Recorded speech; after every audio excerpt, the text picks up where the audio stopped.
Please join me in Gasho.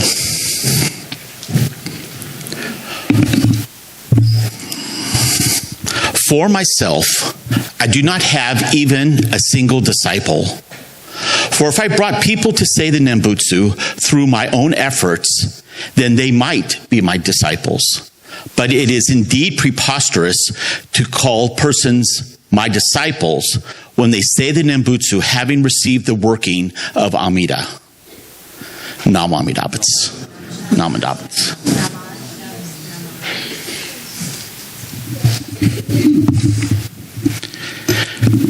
Good morning, everyone. This passage that I read for the Gosandai is from the Tanisho, is in chapter 6.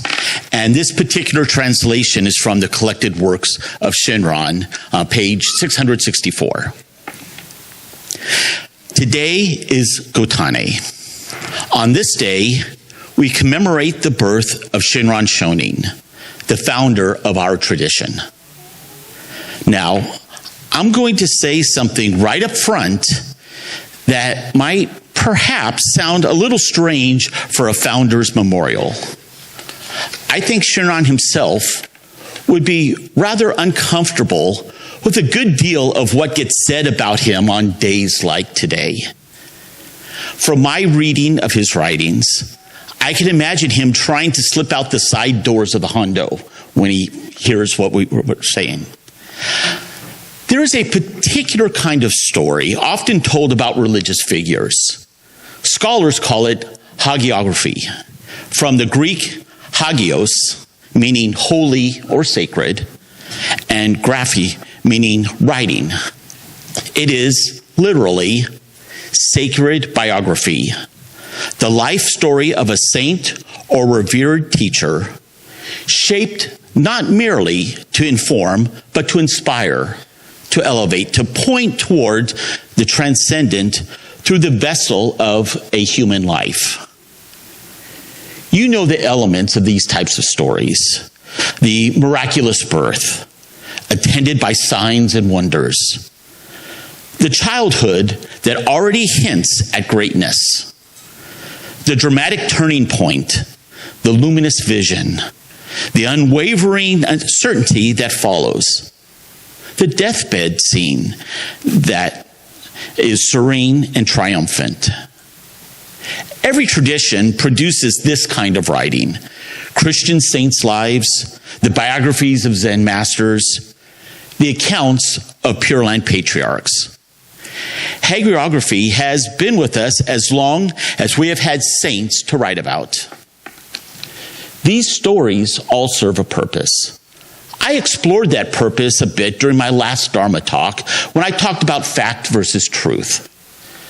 The stories do point towards something true. The power of the inconceivable compassion of the Nembutsu working in a human life. I don't want to dismiss that entirely, but hagiography can also do something quietly harmful if taken literally and uncritically.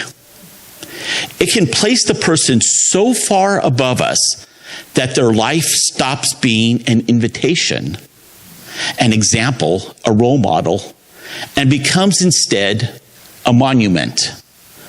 We stand at the base, looking up, feeling smaller for the looking, and somewhere in the telling of the story, the actual person, complicated, struggling, uncertain in the ways all humans are uncertain, disappears into bronze.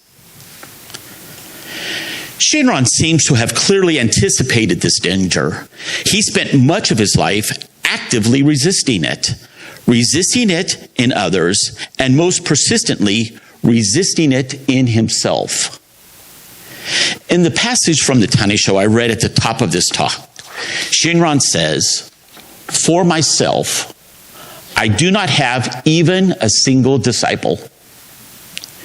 He continues that if he were spreading the Nembutsu by his own power and wisdom, then those who recite it through his teaching could be called his disciples.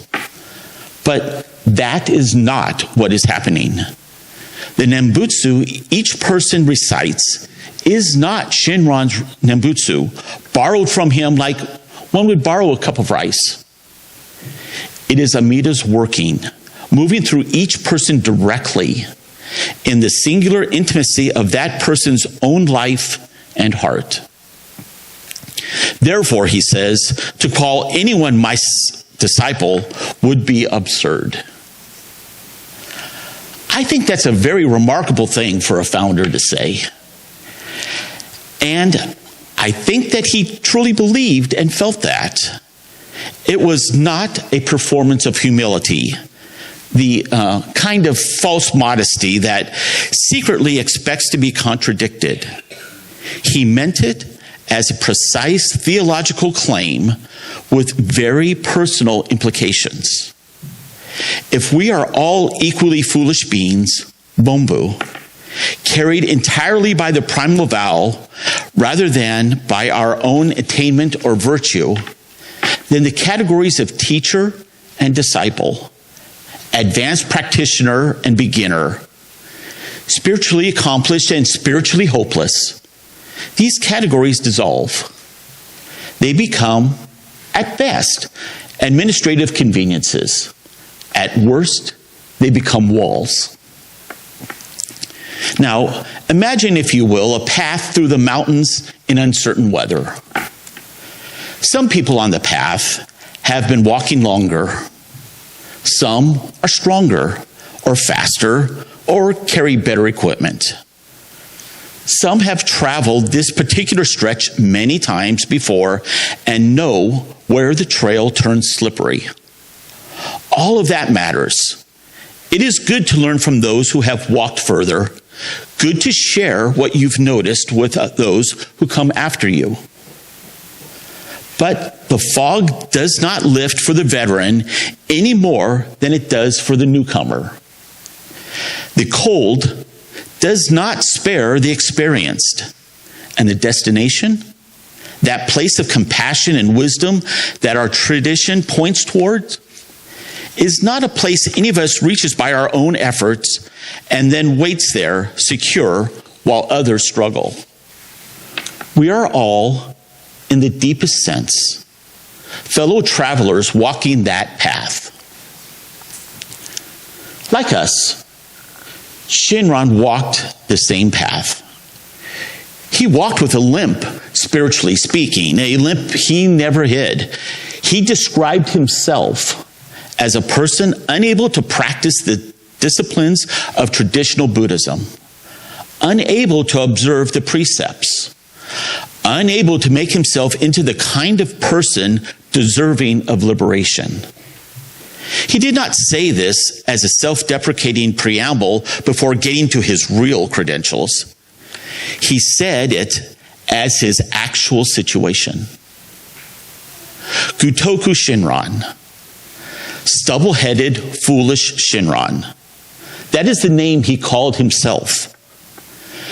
A person who has a shaved monk's head, but who is not, in any serious matter, a proper monk. A person who has left the world, but not left it cleanly.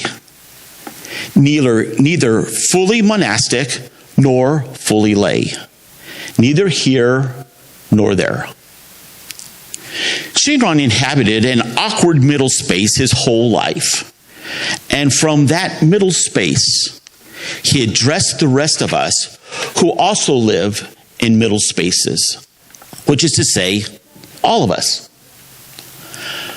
When Shinran was still alive, people began composing miraculous stories about him. Dreams of Kanon leading him to Honen. Visions directing his marriage. Signs and wonders clustering around him like moths around a flame. Some of these may reflect genuine experiences, filtered through the devotional imagination of their time.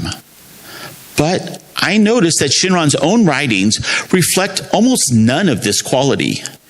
His voice is remarkably unadorned. He cites the sutras and the patriarchs. He describes his own condition with unflinching plainness. There is no puffery, no self-aggrandizement like we see all too often in leaders, religious or otherwise. There is something in this that I find deeply trustworthy and reassuring. Not because plainness is always more honest than the poetic and the visionary. Sometimes the visionary sees more truly. But because a tradition that makes its founder into a figure of unassailable supernatural virtue and authority tends to use that authority in ways contrary to the original words and teaching of the founder. The miraculous Shinran becomes a guarantee. The plain Shinran is a companion. And I need companions more than guarantees. Now, if Shinran's life only makes sense in a series of miraculous confirmations, if it can only speak to us from a pedestal, then it speaks to us very little. It becomes inspiration in only the most superficial sense. Something nice to contemplate before returning to the weight of our own ordinary, unpedestaled lives. And frankly, I have very little use for that. But if Shinran's life was genuinely, recognizably human, like ours, filled with joy and confusion, happiness and grief, success and failure, then his story opens to us in a completely different way. Then his coming to rest in the primal vow is not evidence that a very unusual person found an unusual peace. It becomes an indication of what is available to everyone, even us, even me. Now, here is the essence of Shinran's unique insight, that which has become the foundation of Jodo Shinshu thought, at least as I understand it. The primal vow, Amida's pledge not to enter into full enlightenment until all beings, without exception, are received, is addressed precisely to those who cannot save themselves. Not as a consolation prize for failed practitioners, as the entire point. The 18th vow, the vow upon which Shinran staked everything, says, if there are sentient beings who sincerely desire to be born in my land, who with sincere mind and joy call my name, even 10 times, and if they are not received, may I not attain enlightenment. Even 10 times. Even at the very end, when nothing else is left. Even if the person reciting the Nembutsu is not sure they believe it. Even if they are reciting it out of something closer to desperation than devotion. And then there is the third chapter of the Tanisho, which contains what I think is the most startling passage in our entire tradition. Shinran says, even the good person attains birth in the Pure Land, so it goes without saying that the evil person will.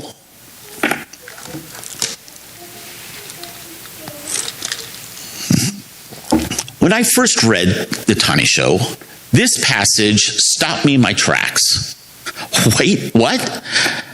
I had to read it a couple of times trying to wrap my mind around it.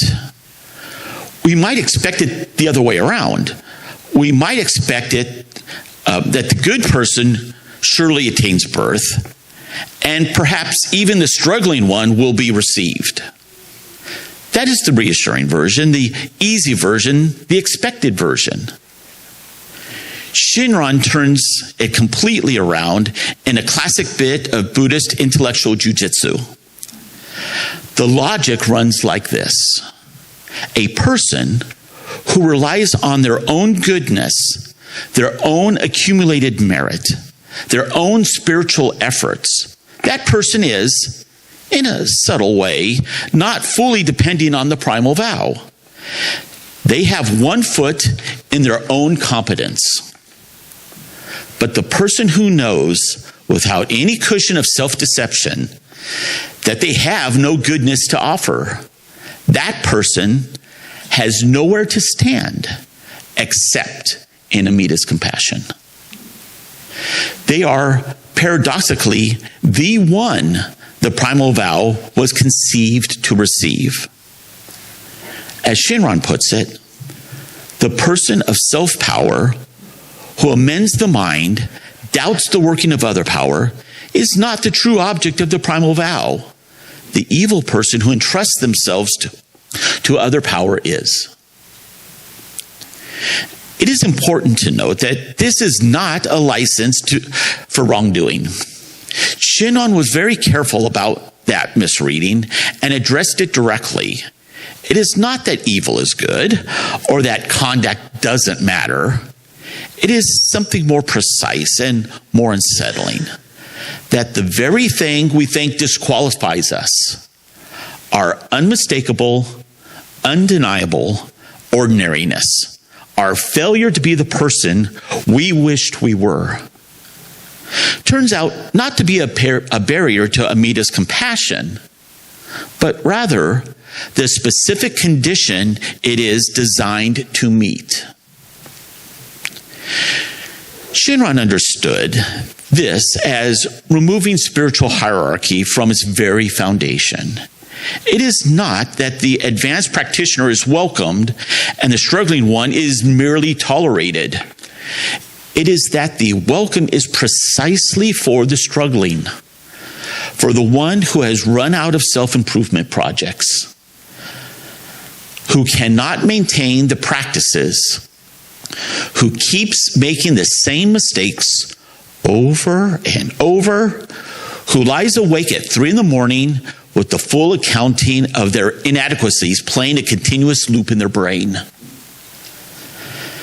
That person is not the target demographic for a constellation program. That person is, we are, the whole point. The compassion that Shinran trusted is not the compassion that recognizes merit and confirms it. It is the compassion that seeks out the one who has no merit and says, I have been looking for you. So we gather today for this Gotan-E service, not to commemorate someone so extraordinary that his life can only make us feel small. We gather because one person, many centuries ago, lived a question deeply enough that his living of it became medicine for the rest of us. The question was this: can a person who cannot save themselves be saved? Not a person who has tried hard and fallen a little short. Not a person who needs some final assistance across the finish line of their spiritual effort, but a person who has looked honestly at themselves, at the persistence of their self-centered thinking, their failure to sustain practice, their incapacity to become, by will and discipline alone, the kind of being the traditional path seems to require, and found at the bottom of that looking, not a foundation to build upon, but an absence. Can that person be received? Shinran did not resolve the question by answering it theoretically. He inhabited it. He carried it through exile and marriage, and the raising of children, and the long uncertainty of old age. He did not achieve the spiritual heights and look back reassuringly from above. He fell back in a trust fall into the embrace of universal, boundless wisdom and compassion that is Amida, and spent the rest of his life with something between astonishment and gratitude trying to describe what that catching felt like. And what caught him? That bottomless compassion moving through the Nembutsu, through the tradition, through each person who has carried this Dharma forward, is still here, still catching, never to abandon us. And this non-disciple Bombu can only say a quiet thank you. Please join me again in Gasho. For myself, I do not have even a single disciple. For if I brought people to say the Nembutsu through my own efforts, then they might be my disciples. But it is indeed preposterous to call persons my disciples when they say the Nembutsu having received the working of Amida. Nam Amida Butsu. Nam Amida Butsu. Nam Amida Butsu.